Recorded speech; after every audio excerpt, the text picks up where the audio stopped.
Anita adalah seorang pasien di rumah sakit jiwa. Perawakan yang pendiam, Anita tampak menyimpan berjuta misteri. Dirinya lebih banyak menyendiri dan tidak berbicara sepatah kata pun. They tell me everything will be okay if I just accept Jesus Christ. Justru, dirinya suka menyerang orang yang ada di sekitarnya. Walaupun bertubuh kecil, tapi Anita mempunyai tenaga yang luar biasa. Seorang dokter pun harus kehilangan giginya setelah ditonjok Anita dan langsung tersungkur di lantai. Anita pun diasingkan ke sebuah kamar isolasi, sendirian, terpisah dari pasien lainnya. Cerita pun dimulai. Di tempat tinggal Anita terdapat sebuah air terjun yang menarik para peneliti untuk melakukan penelitian. Anita punya sahabat bernama Jennifer. Berbeda dengan Anita, Jennifer adalah siswi tercantik, terseksi, dan idaman para pria yang sangat ingin memiliki Jennifer. Bahkan, Anita pun sampai heran kenapa Jennifer mau-maunya berteman dengan Anita. Kemanapun Jennifer pergi, dia selalu mengajak Anita. Seperti kali ini, Jennifer mengajak Anita untuk pergi mencari laki-laki tampan. Anita pun kebingungan harus mengenakan pakaian seperti apa. Oh iya, walaupun cupu, tapi Anita punya pacar bernama Chip. Di saat mereka lagi bermesraan, datanglah Jennifer yang menjemput Anita untuk pergi. Jennifer's here. How do you know? Mereka menghabiskan malam ini di sebuah bar pinggir kota karena malam ini ada sebuah band yang akan tampil. Ya, seperti biasa Jennifer pun menjadi pusat perhatian. Dia pun digoda oleh Roland, salah satu polisi junior. Tapi, Jennifer lebih tertarik pada anggota band yang mau tampil. Ia pun menghampiri vokalisnya dan basa-basi untuk menawarkan dirinya untuk bermain dengan para anggota band. Sebuah tawaran yang sangat sulit ditolak ya kan? Tapi Anita langsung dengan tegas bilang pada mereka kalau Jennifer bukan wanita murahan. Niat yang baik dari Anita justru tidak dihiraukan oleh Jennifer. I think the lead singer wants me. Only because he thinks that you're a virgin. Singkat cerita, band pun beraksi dan Jennifer berdiri paling depan untuk melihat aksi band yang sebenarnya sih biasa aja. Saking menikmatinya, Jennifer pun memegang erat tangannya Anita sebagai tanda persahabatan. Tapi sepertinya Anita merasakan hal yang berbeda. Di tengah-tengah pertunjukan, Anita menyadari kalau ada api yang mulai menjalar melalui kabel-kabel di belakang panggung.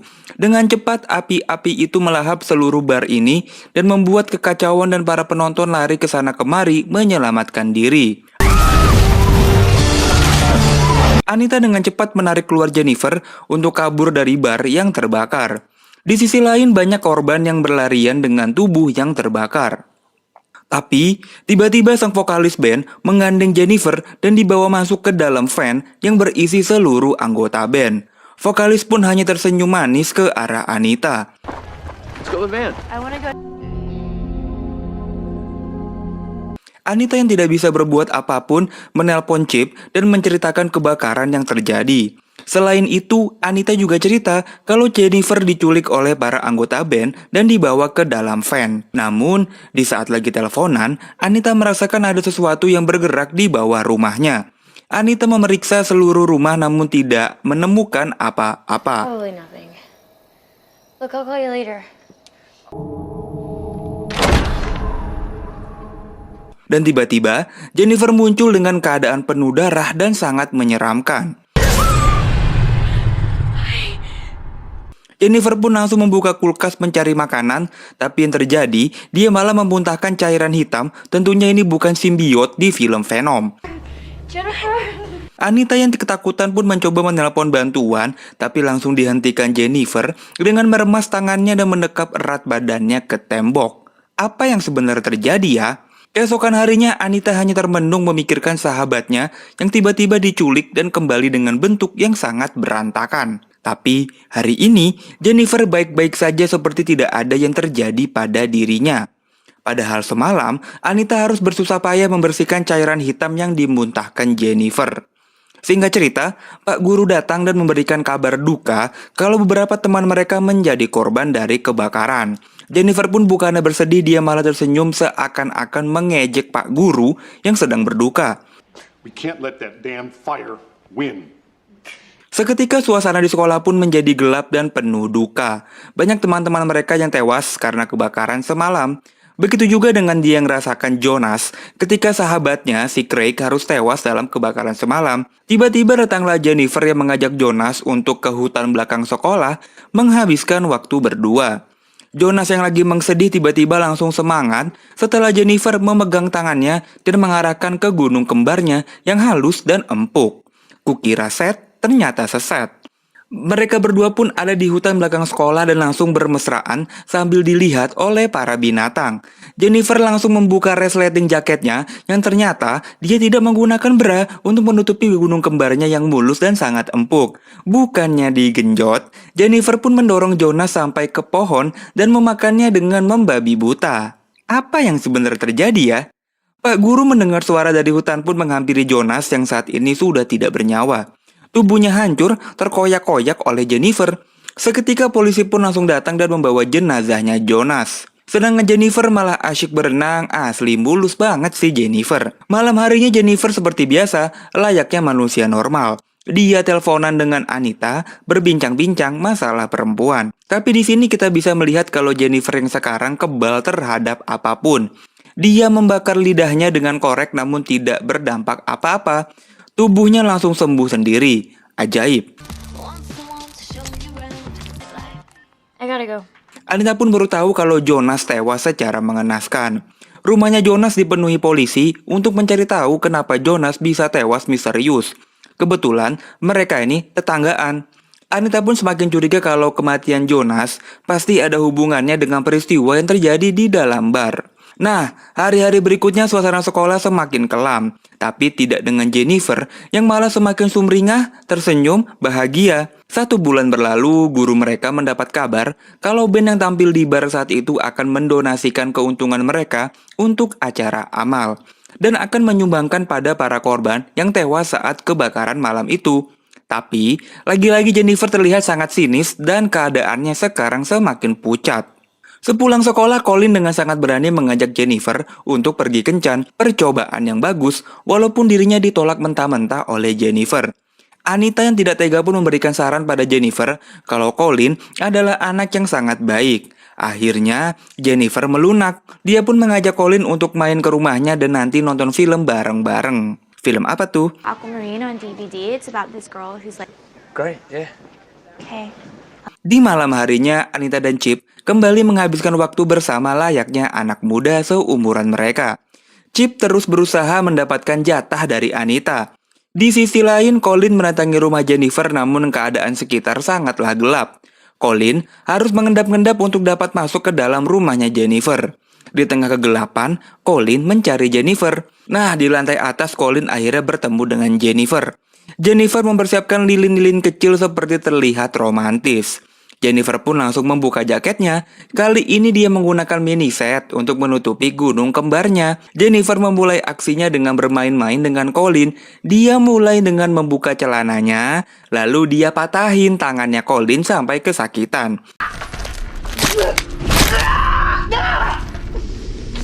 Jennifer menuntaskan aksinya dengan mengoyak-ngoyak Colin hingga tewas sama seperti yang ia lakukan pada Jonas di hutan belakang sekolah. Setelah itu, dia makan deh isi perutnya Colin. Sedangkan Chip sudah berhasil mendapatkan jatah dari Anita. Selamat bro. Tapi Anita tiba-tiba kepikiran dengan Jennifer dan apa yang sudah dia lakukan. Makanya setelah membersihkan lembahnya, Anita pun langsung berlari mencari Jennifer. Di tengah gelapnya malam, Anita bertemu dengan Jennifer yang lagi-lagi bersimbah darah, kali ini darahnya Colin. Seakan-akan tidak percaya, Anita pun celingak-celinguk, tiba-tiba Jennifer pun lompat ada di depan matanya. Dengan tersenyum manis, Anita pun terkaget-kaget tidak percaya.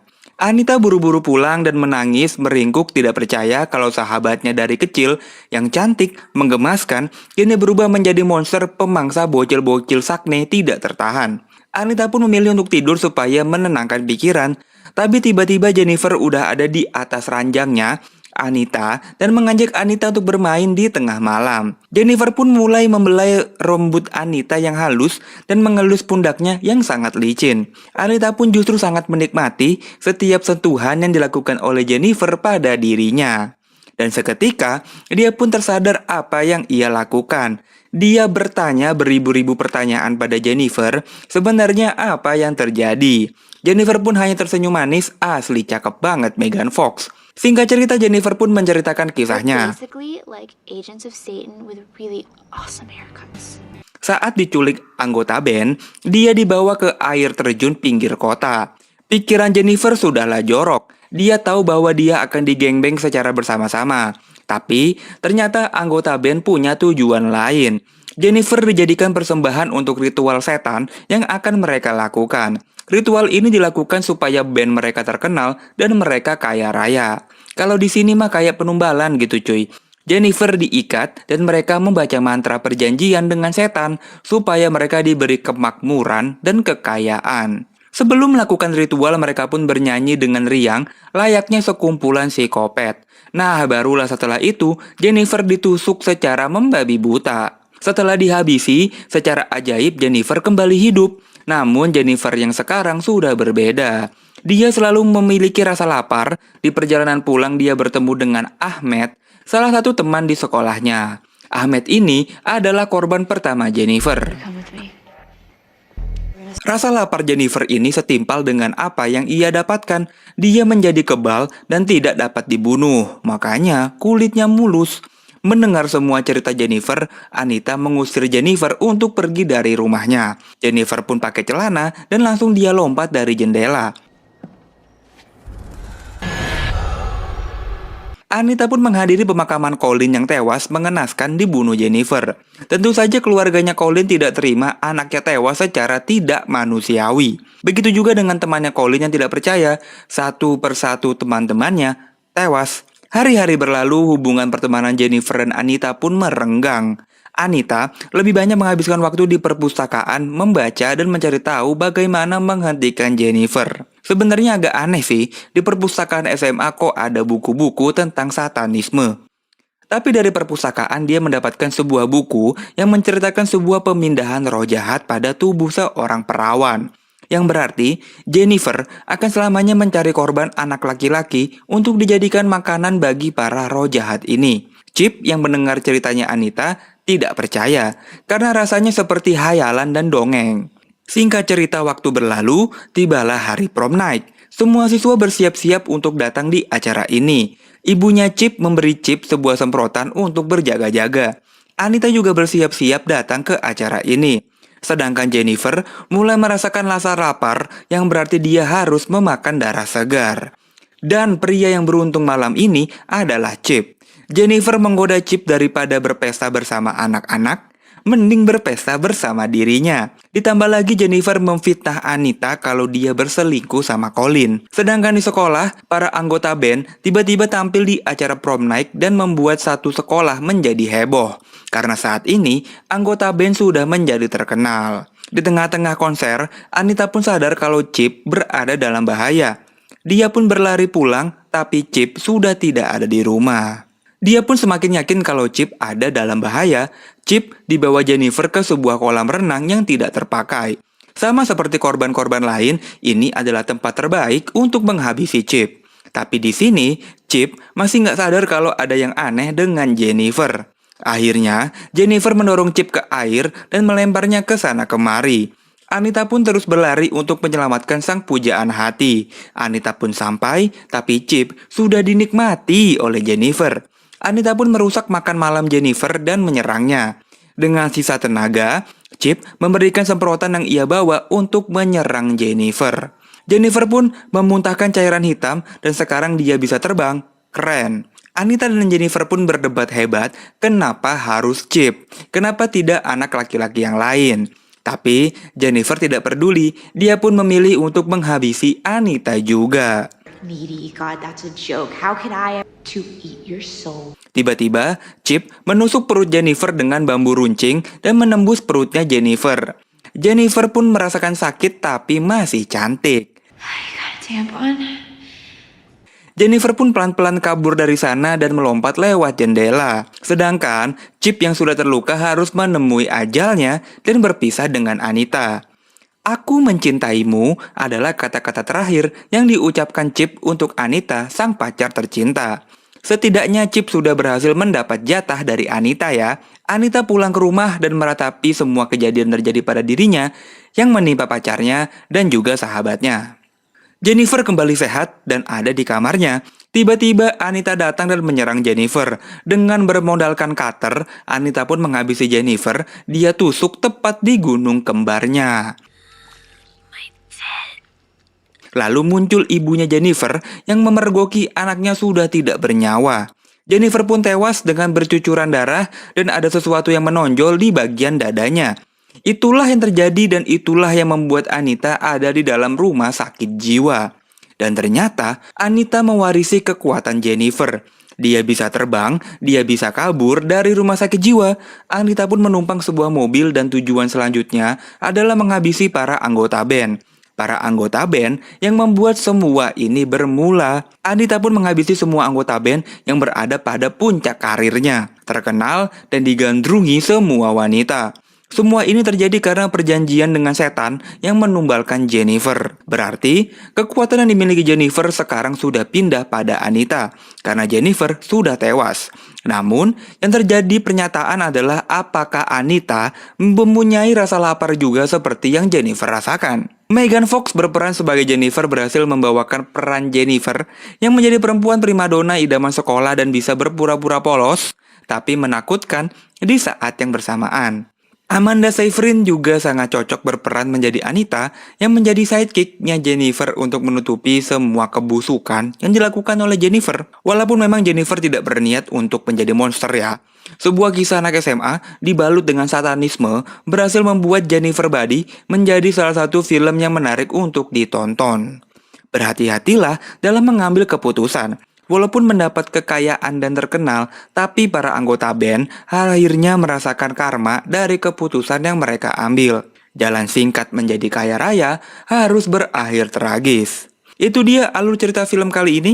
Terima kasih yang udah nonton, gua cabut, dan bye-bye.